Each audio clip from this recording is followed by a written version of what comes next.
The stars above Earth were peaceful that night.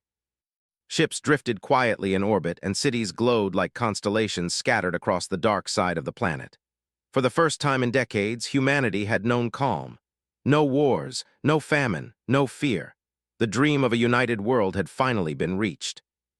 And then the sky burned.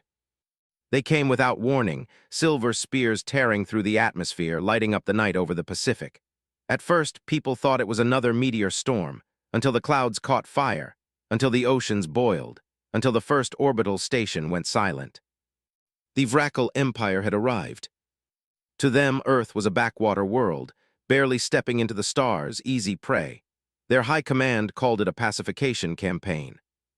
One fleet, 12 ships. Enough, they said, to teach the humans their place. The invasion began in the silence of space, where no one could scream. One moment, Luna Base was transmitting weather data. The next, it was gone, erased in a pulse of plasma hotter than the sun. The International Space Dock followed, its crew of 600 turned to dust. By the time governments on Earth understood what was happening, it was already too late. The Vracal ships were in orbit, and their voices echoed across every open frequency. Primitive species of Sol, you are now under the protection of the Vracal Empire. Do not resist. Your compliance will be rewarded. Disobedience will not be tolerated. Their message was calm, polite even. But when Beijing refused to surrender, the Vracal answered with light. In seconds, a single beam erased 10 square kilometers of the city. When New York retaliated with missiles, they were intercepted mid-flight, atomized before reaching the atmosphere. The world fell into panic. But amidst the chaos, in a bunker beneath the ruins of Geneva, a human general spoke 3 quiet words over the global defense network. Hold the line. No one knew where the phrase came from. No one needed to. It spread like wildfire across the planet, between soldiers, civilians, engineers, and pilots. It was whispered on the lips of dying Marines in orbit. It was painted on walls and armor. It became humanity's heartbeat. Hold the line. The Vracal didn't understand it. They had fought hundreds of species before, some strong, some defiant. But none of them fought like this. None of them refused to surrender, even when the odds were meaningless. On the 3rd day, when the Vracal began landing operations, they expected submission. Instead, they met resistance, human resistance. In the ruins of Old Sydney, a battalion of soldiers held their ground for 21 hours against walking war machines 3 stories tall. They used old rifles, improvised explosives, and the kind of courage no data file could measure. When the last of them fell, the city still burned around them. But so did 3 of the alien walkers. On the Arctic front, miners from abandoned colonies turned their drills into railguns. On Mars, a small outpost of scientists repurposed cargo ships into kamikaze drones. In every corner of humanity's reach, someone stood and fought, not for victory, not even for survival. They fought because surrender was unthinkable. The Vracal commander, Admiral Torash, watched it unfold with disbelief. His subordinates begged him to end it quickly, to glass the planet and be done with it. But Torash hesitated. The humans fascinated him. Their technology was crude, their weapons archaic, but they fought with precision and fire. When he looked into their transmissions, into their faces, he saw something he didn't understand, a light in their eyes, a kind of madness. He didn't realize what it was. Not yet. It was hope. Far below, in the command center of the Terran Defense Network, General Elaine Ward stared at the holomap. Half of Earth's defense satellites were gone. Every known orbital cannon was silent. But she didn't give the order to surrender. "Ma'am," one of her officers said quietly, "we've lost Asia. Africa's dark. We have maybe 40 ships left that can fight. What are we even holding the line for?" Ward's voice was steady. "For each other." She pressed her hand on the table and spoke into the transmitter. Her message would go to every remaining defense point in the system. "If you can hear me, this is Earth Command. The enemy thinks we are broken. They think we are done, but they have never fought us before. They don't know what it means to be human. We don't fight for power. We don't fight for empire. We fight for home. Hold the line." That was the day humanity stopped being prey. Something changed in the following hours. Across the surviving colonies, Engineers worked without rest.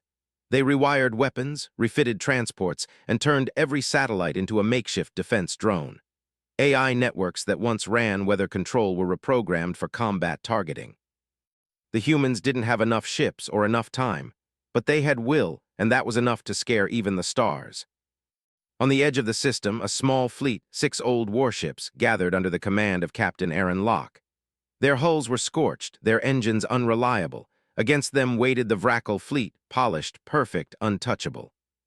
The humans didn't plan to win. They planned to hurt them. Locke's flagship, the UNS Resolute, charged straight into the enemy formation. Every ship followed, engines burning red-hot. When the Vrackle opened fire, 3 human ships vanished instantly, but the rest pressed on, through the storm, through the light. The Resolute rammed a cruiser twice its size. Its reactor went critical. The explosion blinded sensors for miles. When the light faded, both ships were gone. From the chaos came a single human transmission, static and broken, but clear enough to reach every soldier on Earth. "We're still here. Keep fighting. Hold the line." In the Vrackle War Council, silence fell. The humans were supposed to surrender. Instead, they had destroyed 4 ships and crippled 2 more.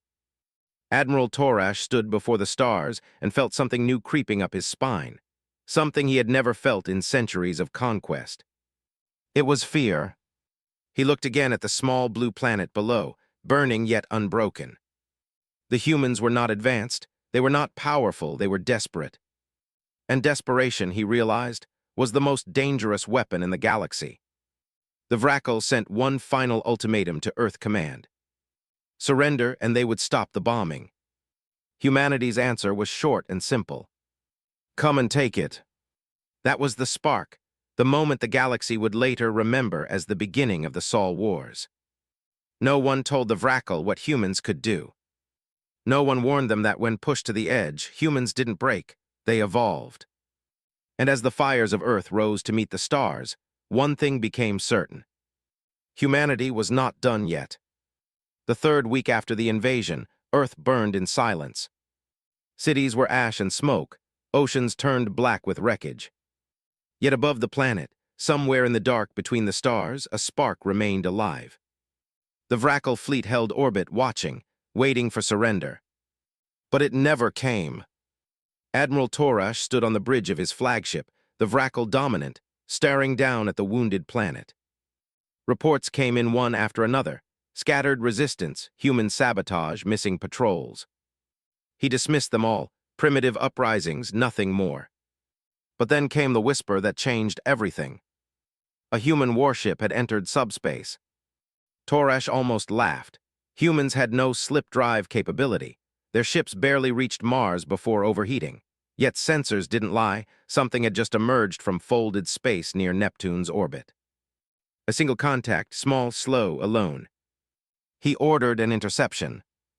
The ship appeared on Vrackle screens as a small, angular shape, human in design, but wrong.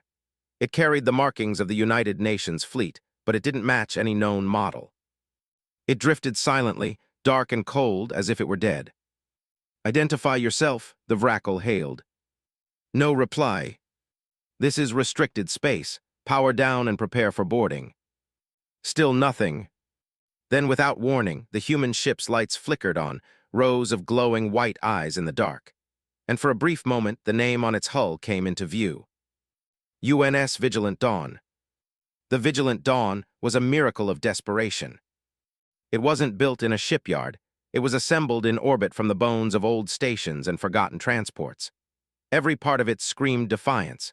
Its engines were experimental, its weapons stolen from alien wrecks, its crew volunteers with nothing left to lose. Captain Myra Hale sat in the command chair, fingers shaking on the controls. The ship hummed like a living thing, angry and awake. Around her, the crew waited, breath held. "Status?" she asked quietly. "Engines holding," her engineer replied. "Weapons ready."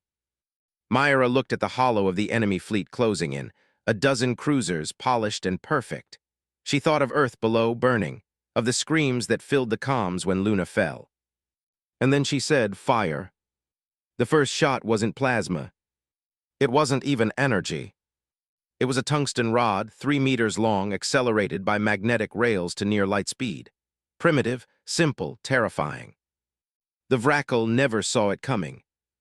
The projectile hit a cruiser dead center. Shields meant for plasma beams didn't even register the impact. The rod passed through the ship like a god's finger, punching a hole straight through the hull, through decks, through command centers, then out the other side. The cruiser broke apart in silence. The second rod hit before the first debris stopped spinning. And then a third. And then chaos. Vrackle ships scrambled, firing wildly into the void. Plasma streaks filled the dark, lighting up the human ship like lightning. But the vigilant dawn danced between them, engines burning hotter than they were ever meant to. Her crew moved like one heartbeat, reloading, recalibrating, rerouting power. They weren't fighting to survive. They were fighting to hurt them. "Target shields are adapting," someone shouted. "Then aim where they don't have shields," Myra replied. "Keep firing." The next barrage came from all guns. Dozens of metal slugs streaked through the dark, invisible until they hit. Another Vrackle ship died, and another. On the flagship Dominant, Admiral Torash gripped the rail, disbelief twisting his face. How are they doing this?" he hissed. "They have no energy signatures, no FTL emissions. It's kinetic," his aide replied. "Kinetic, that's impossible." And yet it was. By the time the Vigilant Dawn's railguns overheated, 4 alien cruisers were gone. 2 more drifted, silent and broken. But the human ship was dying too. Its hull was cracked, its reactors bleeding radiation. Inside, the crew worked through alarms and smoke. "Captain, we've lost engine 2. Then fly with 1. Shield generators down. Then don't get hit." Myra Hale's voice never wavered. She knew they wouldn't make it home, but that wasn't the point. She wanted the Vrackle to remember. When the enemy regrouped, she gave her final order. "All remaining power to the reactor. Prepare for overdrive." Her navigator stared at her. "Captain, that will." "I know," she said softly. She turned her eyes toward Earth, a small blue dot in the distance. "Let's give them a sunrise they'll never forget." The Vigilant Dawn's reactor surged past every safety limit. The ship's hull screamed as it accelerated, diving straight toward the heart of the Vrackle formation. The aliens opened fire, all weapons, all directions, but the human ship didn't stop. It burned through plasma and light, cutting through the dark like a falling star. When it hit the Vrackle Dominant, the explosion was so bright it could be seen from Mars. Half the fleet vanished in the flash. On Earth, in a bunker buried deep under the Rockies, General Elaine Ward stared at the incoming transmission. A broken, static-filled voice came through the noise. "This is the Vigilant Dawn. Mission complete. Tell them we held the line." Then silence. No one spoke for a long time. Ward stood, her jaw trembling, her hand pressed against the cold metal of the table. She looked at the stars on the screen, the empty place where the Vrackle fleet had been, and whispered, "God help whoever's next." In orbit among the wreckage of twisted alien steel, fragments of the Vigilant Dawn drifted, glowing faintly against the void. A single human flag, burned, torn, but still whole, floated among the debris. The message spread fast, across every resistance cell, every hidden bunker, every surviving colony. The dawn hit back. It became a rallying cry. Children whispered it in the ruins.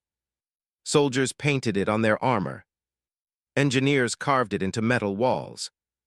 The dawn hit back. The Vrackle command was in chaos. Entire sectors fell silent, shipyards locked down. Their emperor demanded answers. "How did this happen?" he roared. "How did one primitive vessel destroy an entire fleet?" But no one could answer.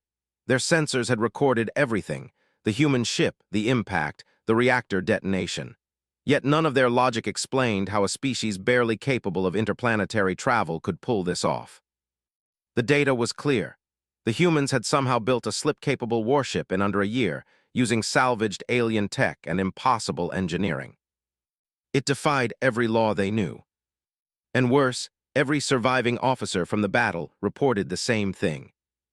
The humans didn't retreat, they didn't run, they charged. For the first time in its long history, the Vrackle Empire hesitated. They reinforced their borders. They doubled their fleets.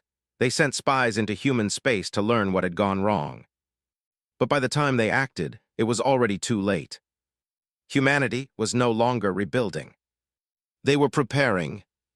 In secret shipyards orbiting Mars and Titan, thousands of engineers worked without rest. Factories roared. AI systems evolved into war planners. New ships were being born, faster, stronger, and built for vengeance. The Vigilant Dawn had been humanity's first retaliation. It wouldn't be the last. Far beyond Neptune, where the light of the sun was dim and cold, another slip-space distortion flickered. A new human warship emerged, sleek, dark, silent. Its hull bore no name, its mission was simple. Revenge. And in that moment, somewhere in the heart of the galaxy, a warning spread quietly between alien civilizations. No one told the Vrackle what humans could do. They were learning now. The hard way. The galaxy had grown quiet. Too quiet. Months had passed since the destruction of the Vrackle fleet, and yet no new invasion came. The Empire withdrew its ships from human space, too afraid to test the unknown. But deep inside Saul's shadow, humanity was not resting. They were building. Hidden beneath the storms of Jupiter and the ice of Titan, engineers worked day and night. They built ships from the wrecks of fallen enemies, wired alien technology into human steel, and rewrote physics with stubbornness alone. They didn't call these ships warships. They called them revenants because they were born from the dead. The galaxy would soon call them something else. Ghosts. Admiral Elaine Ward stood on the deck of the UNS Retribution, the largest vessel ever built by human hands. Her reflection stared back at her from the polished glass of the viewing dome. Tired eyes, silver hair, uniform scarred with burn marks. She'd been at war too long, everyone had. Her second-in-command, Captain Rao, approached quietly. "Fleet reports ready, ma'am. All 12 ships have completed slipcore synchronization." Ward nodded, eyes still on the stars. "Do you believe in ghosts, Captain?" Rao frowned. "Not the kind that float through walls, Admiral." Ward's lips curved faintly. "You should, because today that's what we're becoming." Each ship in the Sol Defense Armada was a nightmare of innovation. Their slip drives weren't alien copies, they were improvements. Human scientists had fused alien core principles with Earth's brutal engineering. What emerged wasn't elegant. It was unpredictable, dangerous, almost alive. When these ships entered folded space, sensors couldn't track them. They vanished completely, no heat, no energy, no trace. And when they reappeared, it was already too late for whoever was in their sights. Humanity had learned the lesson of survival. Never wait to be attacked again. The first mission came 2 days later. Intel had located a Vrackle logistics hub orbiting a barren moon in the Vale sector. It wasn't a fortress, just a refueling station, a perfect target. The Ghost fleet gathered silently in orbit over Pluto. 12 ships, black and angular, humming like thunder in the cold dark. Ward's voice echoed through the command channels. "They came to our home and thought we would break. Let's show them what breaking looks like." "Slip sequence engaged," came the reply. And then the fleet disappeared. For 3 hours, the galaxy thought nothing had happened. Then, over the moon of Teshar, the stars tore open. The Vrackle station sensors screamed warnings, but it was already too late. The humans appeared out of nowhere. No jump signatures, no warnings, just 12 black shadows slipping from the void.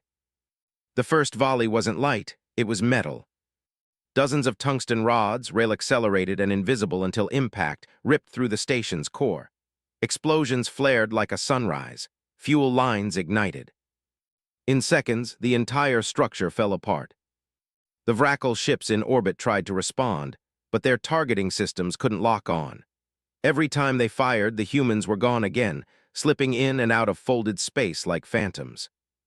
On the comms, terrified Vrackle officers screamed. They vanish between shots, they're not there." It wasn't a battle, it was a slaughter. When the attack ended, only debris remained. No survivors, no wreckage that could explain how the humans had done it. The Vrackle called it the Ghost Strike. And it was only the beginning. Within weeks, human ships hit across the entire front. Fuel stations, supply routes, convoys gone. Entire fleets reported seeing shadows that appeared and disappeared in the dark. The attacks were precise, fast, merciless. No transmissions, no warnings, only death. When alien patrols scanned for heat signatures, they found nothing. When they looked for energy trails, nothing. When they finally caught a glimpse of one on radar, it would fade like smoke. Across the galaxy, whispers spread. The humans have become ghosts. In the command citadel of the Vrackle Empire, panic took root. Admiral Torash stood before the Emperor, head bowed low. His once golden armor was scratched and blackened from battle. "You promised me victory," the Emperor growled. His voice was like grinding metal. "You said they were primitive." "They were," Torash whispered. "But they learned too fast. We took their world, and they took our technology and made it worse." "Worse?" "Yes," Torash said, raising his eyes. "Because they don't use it for control or power, they use it for revenge." Meanwhile, in the hidden dockyards of Mars, the ghosts returned home. Their hulls were scarred and glowing faintly from slip radiation. Crews stepped out exhausted, some too weak to stand. But their eyes were fierce. Captain Rao stood beside Admiral Ward as they watched the retribution land. He whispered, "They'll come for us next." Ward nodded, "Let them, we're ready." She wasn't lying. Every surviving colony was now a fortress. Every shipyard built warships day and night. AI war engines calculated enemy movements faster than any alien strategist could dream. Humanity wasn't just defending anymore, they were expanding. In the following months, 3 empires fell. The Scar Dominion, who had allied with the Vrackle, lost half their navy in a single night. Their own admirals defected, terrified of the shadows that appeared out of nowhere and tore through their ships. The Council of Keth refused to shelter Vrackle refugees. Their reason was simple. "We will not anger the ghosts." The galaxy began to change. The humans had become a myth, something between soldiers and monsters. No one knew how many ships they had or where they came from. They struck without pattern, without mercy, and vanished again into the void. One night, somewhere beyond the reach of any sun, a Vrackle commander named Saren recorded a final log before his ship was destroyed. His words would later be broadcast across the galaxy, a warning to all. "They don't fight like we do, they don't think like we do. We hide behind shields, they turn their ships into weapons. We fight for victory, they fight because we gave them no choice. They are not ghosts, they are the consequence of our arrogance. If you see a human ship, pray it doesn't see you first." Seconds later, his transmission ended in static. Back on Earth, Admiral Ward received the intercepted message. She watched it in silence. Around her, the command deck was dark except for the glow of a single holographic map. Red dots marked fallen enemy worlds. One of her aides asked, "Should we send a message back?" Ward shook her head. "No," she said softly, "let the silence speak for us." In the months that followed, the galaxy learned to live with fear. Trade routes changed. Empires fortified their borders. Some worlds shut themselves off completely, hoping the humans would never find them. But fear has a sound. It hums beneath the stars. And whenever a new empire rose, that hum grew louder until every ruler whispered the same truth. No one told us what the humans could do. And deep in the cold dark of the solar system, the retribution drifted silently. Its crew stood ready for the next command. Admiral Ward stared into the endless night and spoke softly to herself. "We held the line, now we move it." The war had turned. For the first time in galactic history, the Vrackle Empire, the oldest and strongest power in the Orion Arm, was afraid. Their fleets no longer ventured into human space.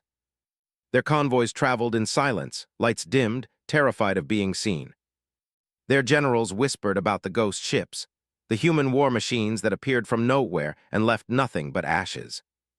But humanity was not satisfied with fear. Fear was not justice. Fear was not enough. They wanted vengeance. From the hidden shipyards orbiting Mars, the Terran War Armada gathered, 50 ships, forged in silence and fueled by rage. Each one was a fortress of steel and willpower, every cannon polished and waiting. At their center stood the flagship UNS Vengeance, a city-sized dreadnought that hummed with energy like a living heart. Admiral Elaine Ward stood on its bridge, her gaze fixed on the image of a distant star cluster. Her voice, calm but cold, carried through the fleet's comms. "We have mourned enough, we have bled enough. Now it's their turn to remember who we are." The target was Ortash Prime, the Vrackle homeworld. It was a world of cities carved into mountains, of golden towers and glowing seas. For centuries it had stood untouchable. Every war had ended before it ever reached their skis. Until now. The journey took 6 days. 6 days of silence through folded space. 6 days of anticipation and fear and trembling hands. When the fleet emerged, the Vrackle home system filled every view. 4 moons, 3 orbital rings, 2 planetary shields. And one world shining in arrogance. The Vrackle defense grid activated immediately. Thousands of guns lit up across the orbitals, ready to strike. But when the first human ship appeared, their targeting systems went blind. Every sensor, every array, every scanner, all went dark in an instant. The humans had unleashed something new. Project Black Sun, an AI weapon that turned enemy networks into chaos. The Vrackle commanders shouted into the comms. "We're blind, they've jammed the array." "How they can't? They already have." The first bombardment came from orbit. The Vengeance fired its primary railgun, a weapon longer than a city, accelerating a tungsten spear the size of a building. The shot hit the first orbital ring. The explosion was so massive that its shockwave ignited the upper atmosphere of the nearest moon. The second shot followed, then the third. In minutes, Ortash Prime's proud sky fortress was gone, its debris raining fire over their own cities. Ward watched from the bridge, her face pale in the flickering light. There was no triumph in her eyes, only sorrow. "Fire control," she said softly. "Target their command network." "Yes, Admiral." Another flash, another impact. The world below screamed. On the surface, the Vrackle Emperor stood on his balcony, staring at the burning horizon. His palace shook with every blast. For centuries, he had ruled through fear. Now, for the first time, he felt it. His aides begged him to flee, but he refused. Pride chained him in place. This is not possible," he whispered. "They are primitives, they cannot." A blast tore through the palace before he could finish. The shockwave threw him to the floor, shattering the marble beneath his feet. Above, the sky was red with fire. From orbit, human marines dropped through the flames, storm commandos in black armor, descending like meteors. They hit the surface in coordinated strikes, each one leading hundreds of drones and autonomous tanks. Their orders were simple. Disable the command centers, secure the orbital uplinks, leave no weapon behind. The Vrackle resisted. Their armies were vast, their weapons advanced. But they had never fought soldiers like these. Humans moved through the ruins like phantoms, silent, ruthless, unstoppable. Every building they entered fell within minutes. Every tank that fired at them vanished under railfire. In the capital, a Vrackle general shouted into his radio. "They're not soldiers, they're machines." The human commander replied through the same channel, voice steady and cold. "No, we're what you made us." The battle lasted 19 hours. When it ended, Ortash Prime was unrecognizable. The oceans boiled, the cities burned. And above it all, the UNS Vengeance hung in the sky like a silent god. Admiral Ward stood before the command screen, her crew waiting. "Status?" she asked. "Planetary defenses neutralized," said Rao. "Resistance collapsing, they're asking for surrender." Ward's hands tightened behind her back. She could still hear the screams from Earth's invasion, the voices of children, of soldiers, of the dying. Her voice was calm. "Transmit this message. To the Vrackle Empire. You came to our home uninvited. You killed our people, you called us lesser. You left us with no choice but to become what you feared. This is not conquest, this is consequence." And then softly, fire the last salvo. The final strike came from orbit, a rain of tungsten fire, each rod falling faster than light could chase it. They didn't aim for armies or fortresses. They aimed for symbols, palaces, towers, monuments. Each one shattered in blinding light. And as the fires spread, humanity turned away. In the aftermath, the galaxy went silent. The Vrackle fleet surrendered without a fight. Their colonies begged for peace. Their empire crumbled under the weight of fear. The Ghost fleet returned to Sol with no victory parade, no cheering crowds, only silence. They had won, but victory felt like a wound that would never heal. Admiral Ward walked the observation deck alone, watching Earth rise through the viewport.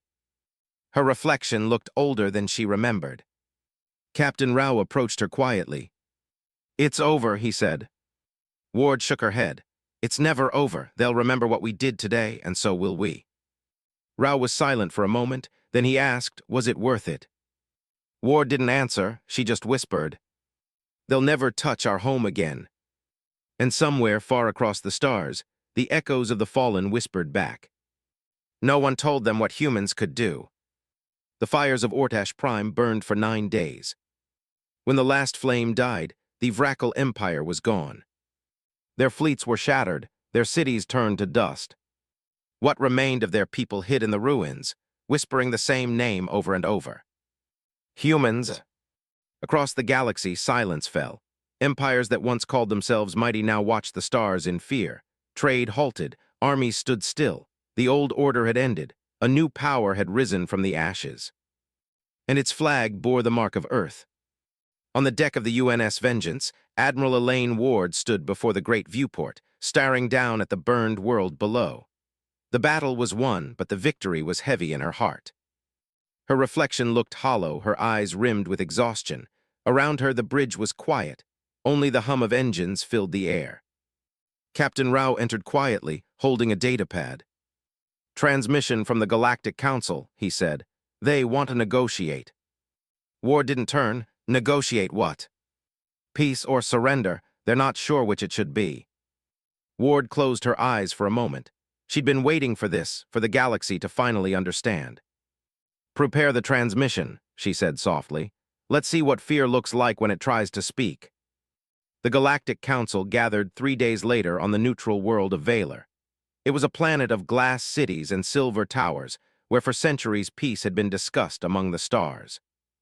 Now the halls were full of silence and trembling. Representatives from 27 species filled the great chamber. Some had fought beside the Vrackle. Some had stayed neutral. None dared oppose the humans now. And when the human delegation entered, the air itself seemed to grow colder. Admiral Ward led the group. No crown, no robe, no armor, just her black uniform and the scar of war across her cheek. Behind her walked captains, soldiers, and scientists. No diplomats. Humanity didn't need them anymore.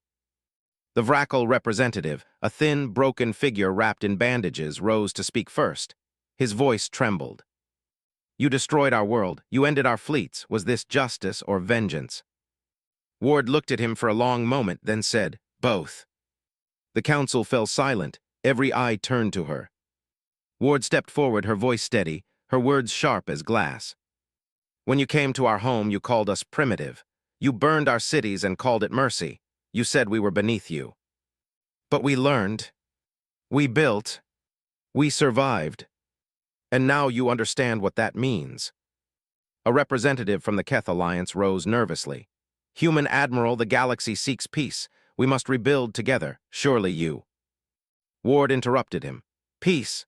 You speak of peace after what your kind watched and did nothing. When Earth burned, you sat in these same halls and debated trade routes." The Keth fell silent. Ward turned to the assembly, her voice rising, not in rage but in conviction. "You all saw what happened, and you all thought we would die quietly. But humanity doesn't die quietly. We fight until the stars go dark." A murmur spread through the chamber. Some species lowered their heads, others trembled. Ward raised her hand, and the hollow table in the center of the room came to life. A map of the galaxy flickered into view, one half still glowing in alien colors, the other now marked in blue. Human blue. "These are the worlds that joined us willingly. These are the colonies that asked for our protection. You thought we came to conquer. We came to end the age of tyrants." Someone from the Zath coalition hissed, "You've become what you fought. You rule through fear." Ward's reply was calm, almost gentle. "Fear keeps predators away. You taught us that." When the debate ended, the council had no choice. Humanity's demands were clear. The Vrackle Empire would be dismantled. No fleet would enter Sol's space without permission. All species would sign the Treaty of Ash and Iron, pledging never again to attack a rising world. It was not a request, it was an order. And no one dared refuse. The signing took 6 hours. One by one, trembling hands and claws and tendrils touched the digital seal, marking the moment the galaxy bent its knee to humankind. When it was done, Ward stood at the head of the table. Her words echoed through the hall and into history. This is not a peace born of kindness. It is peace born of consequence. You will not forget what we are capable of. And if you do, look to Ortash Prime. That night, as the council chambers emptied and the stars turned red over Vaylor's horizon, Admiral Ward remained alone. Captain Rao found her standing by the window, watching the distant lights of alien ships leaving orbit. "It's done," he said quietly. "They've all signed." Ward didn't answer at first. Her hands rested behind her back, her gaze fixed on the horizon. "When I was a child," she said softly, "my mother told me humanity would one day reach the stars. She said we'd meet new life, make friends among the galaxies." She looked down, her voice turning to ash. She never imagined this. Rao lowered his head. "We did what we had to." Ward nodded slowly. "Yes, but every time I close my eyes, I still see them. The cities, the faces, the fires. We've become the monsters they feared." Rao hesitated, then said, "Maybe monsters are what the galaxy needs." Ward turned to him, her eyes hard again. "Maybe, but monsters don't get to rest." Months passed. The Treaty of Ash and Iron reshaped everything. The United Terran Dominion rose as a new power, spanning hundreds of worlds. Human patrols moved through alien space, keeping the peace through silent intimidation. No one challenged them. No one dared. Stories spread of Terran ships appearing over pirate worlds without warning, of colonies saved from invasion by unseen hands, of fleets that disappeared after crossing the wrong border. The humans never spoke of vengeance again. They didn't need to. The galaxy spoke it for them. Yet even in their strength, some wondered if the cost had been too high. On Earth, cities were rebuilt, but the people walked with quiet eyes. The stars that once symbolized hope now carried the memory of war. Children studied the history of the Sol Wars and asked, "Were we heroes?" Their teachers never gave an answer. Because the truth was not simple. Humanity had saved itself, but in doing so, it had become something new, something colder, sharper, and eternal. Far away, on a ruined world where ashes still fell like snow, a lone Vrackle child stood among the ruins of his home. He looked up at the stars, the same stars that had once burned with human fire, and whispered to the wind. "No one told us what they could do." And somewhere in the quiet black between worlds, a human voice whispered back, "Now you know." 100 years had passed since the Treaty of Ash and Iron. The galaxy had changed, but the fear had not. The stars were quieter now. No great wars, no fleets clashing in fire, only silence and the weight of memory that lingered in every dark corner of space. Children across alien worlds learned the same story at bedtime, the story of the humans. Their parents spoke softly, as if afraid the very word might summon them. "Do not anger the Terrans," they said. "They do not forget, they do not forgive." In the distant colony of Kethar, 2 merchants argued in the marketplace. A border dispute had erupted between their species, old grudges reigniting like dying coals. But when one of them threatened war, the crowd went silent. Someone whispered, "Careful, humans are watching." And the argument ended there. No one knew if the Terrans truly were watching, but no one was willing to find out. Across the galaxy, the United Terran Dominion stretched farther than ever, thousands of worlds, connected by silent fleets that no longer needed to fight. The ghost ships still patrolled the void, unseen but always felt. On every world under their watch, peace was absolute.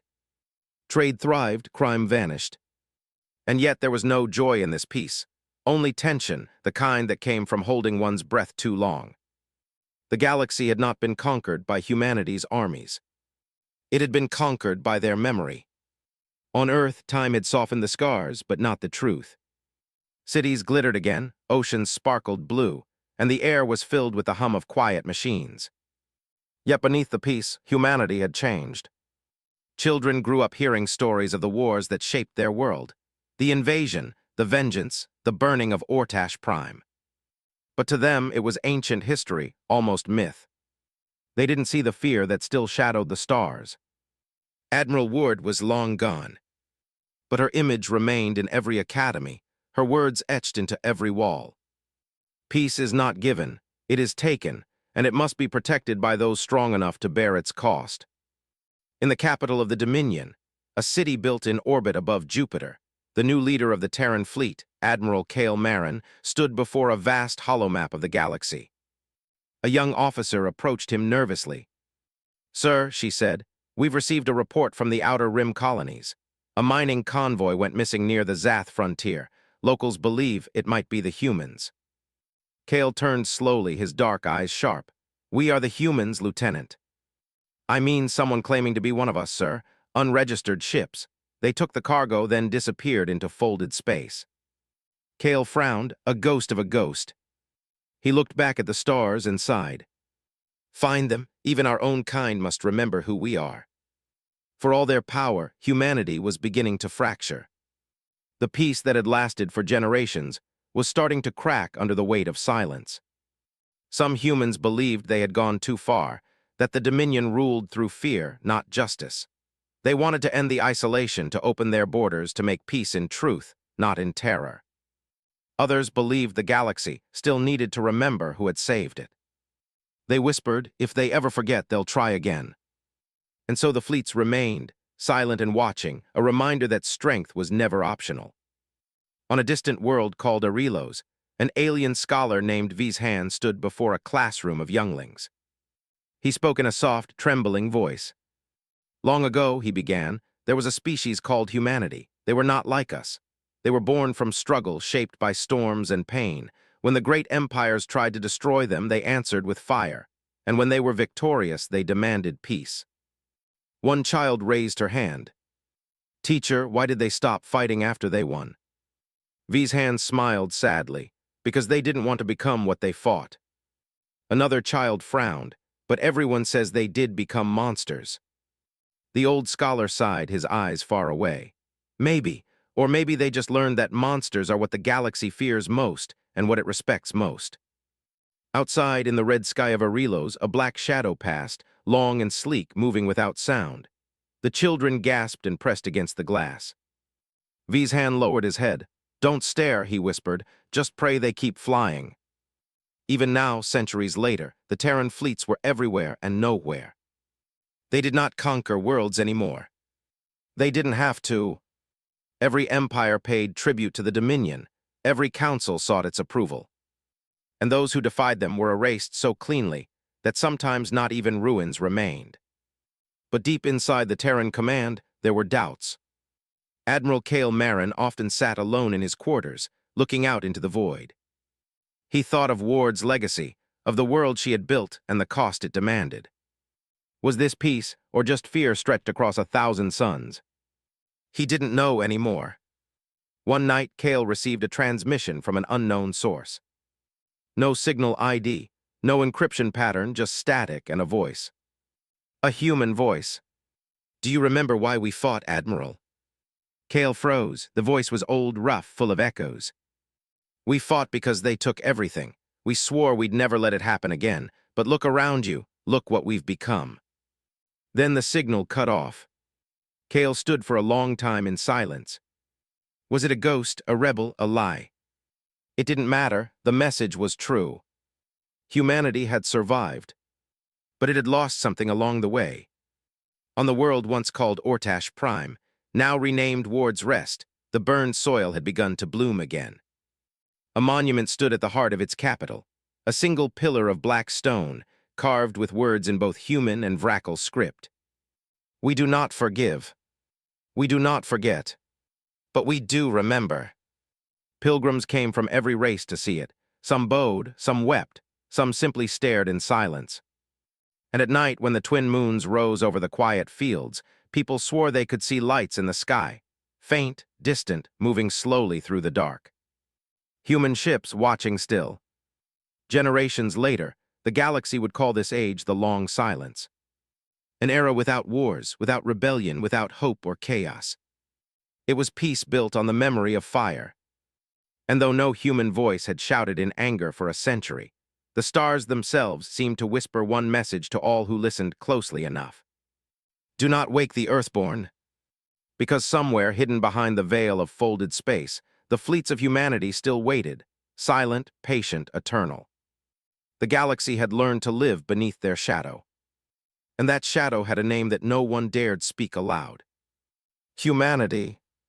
The galaxy had known peace for 500 years. No wars, no rebellions, no cries of defiance. Only the quiet hum of trade routes and the whisper of fear that lived in every star system. The United Terran Dominion had not spoken in generations. Their fleet still moved through the dark, silent as ghosts, but their banners were rarely seen. Even the youngest species, those who had never known the Sol Wars, grew up with the same warnings their ancestors once whispered. Do not awaken the humans. And so the galaxy obeyed. It lived, it prospered, but it never forgot. On a forgotten planet at the edge of the Orion Spur, an old alien scholar named Kethrin Val searched through ancient ruins. He was a historian from the Thren Collective, a people who believed that truth should outlive fear. For decades, he had studied the Terrans, their rise, their wrath, their silence. But the more he learned, the less sense it made. How could a species that had once burned worlds vanish so completely? No new transmissions, no new colonies, no new leaders. Only silence. That silence haunted him. So he came here, to an abandoned outpost once marked as Terran territory. The records called it Sol's Sentinel-01. It was old, centuries old, but its power core still pulsed faintly like a dying heart. Inside the base, dust hung in the air like ghosts. Every console was dark, every corridor empty. Yet as Kethrin walked, his translator implant began to flicker, struggling to keep up with the strange, ancient human code that still lingered in the air. And then he saw it, an old command terminal flickering with life. On the screen, one word pulsed softly in English, a language no one had spoken in centuries. Play. He hesitated. The story said Terran AI still guarded their secrets. But his heart ached with curiosity stronger than fear. He touched the key, and the galaxy's last secret began to speak. The screen came alive with static, then with the faint outline of a human face, aged, tired, and yet unmistakably resolute. The voice was calm, deep, almost gentle. To whoever finds this message, you live in a galaxy we built with fire. Kethrin's breath caught, the face continued. We were not gods, we were not demons, we were simply what you made us. When you came to our world, you called us animals. You took our skis and burned our cities. And so we became the thing you feared most, humanity unchained. The image flickered, showing flashes of war, burning worlds, ships made of steel and fury, the fall of Ortash Prime. We did not fight for conquest, the voice went on. We fought for memory, for every voice silenced, for every child lost. And when the galaxy surrendered, we built a peace that would never break again. Kethrin leaned closer, his heart raced. He whispered, "Is this Admiral Ward?" The recording paused, then continued, her voice colder now. We swore never to strike first again, but we also swore never to forget what happens when we are underestimated. So we watched. We listened. And when the galaxy learned to live in peace, we stepped away. The scene changed. The stars filled the screen, beautiful, endless. And there, floating among them, were the dark silhouettes of Terran ships. Thousands of them, drifting silently in formation. By the time you hear this, Ward said, we are gone. Humanity has left the galaxy. Kethrin gasped aloud. Gone how, where? We go beyond the rim, into the dark between galaxies, the message continued. The universe is wide, and our purpose here is complete. The Dominion remains behind only as a guardian, machines that remember what we stood for. They will defend this peace, but they will never speak, never intervene. Only watch. The hologram flickered again, and Ward's expression softened. For the first time, her voice carried warmth. If you are watching this, it means the galaxy has grown brave again, brave enough to seek us. I hope that means you have learned what we never could, that peace without fear is possible. But if it is not, then remember this. We will come back. The recording shimmered. For a heartbeat, Kethrin thought he saw more than a face. He saw a fleet, countless ships in a sea of stars, engines burning brighter than suns. And then the screen went black. Only one line of text appeared below the fading light. We are human, we are eternal. Kethrin sat in silence. His translator implant buzzed softly, replaying fragments of the message over and over. He felt awe, fear, wonder. They hadn't died, they hadn't vanished. They had simply moved on, leaving the galaxy to remember and to tremble. He stumbled out of the outpost into the open air. The night sky stretched above him, a tapestry of 1 billion stars. He looked up and whispered, "You left us your peace, but you also left us your shadow." And as if in answer, a faint light moved across the heavens. Slow, silent, straight. A shape of black metal against the stars. A Terran ship. Still watching. When Kethrin returned to the Thren capital, his discovery spread like wildfire. The Great Council convened to discuss it. Some rejoiced, calling the humans gods who had blessed the galaxy with eternal peace. Others trembled, fearing their return. One young leader asked the question that silenced them all. If they left, why are their ships still here? No one had an answer. But every telescope that turned toward the void saw the same thing. Movement at the edge of the galaxy. Shapes massive and slow, drifting beyond the reach of any signal. Some said it was a trick of light. Others said it was the ghosts of the Terran fleets, still keeping their silent vigil. Decades later, as Kethrin lay on his deathbed, he looked out through his window at the stars. He smiled faintly, whispering to the night, "We feared you once, we worshipped you after. But maybe in the end you were just human." A faint glimmer passed across the horizon, like a single ship moving through the dark. His eyes closed, and the galaxy's oldest historian breathed his last. But far beyond, in the cold silence between galaxies, a transmission pulsed once more, a signal that traveled faster than light, carrying a single phrase written in every known tongue. "The Guardians sleep, the stars are safe. Do not awaken us unless the darkness returns." And though no one ever traced its source, the message spread like a heartbeat through the cosmos. The civilizations of the galaxy paused, listening to the words that came from nowhere, and felt that ancient shiver return.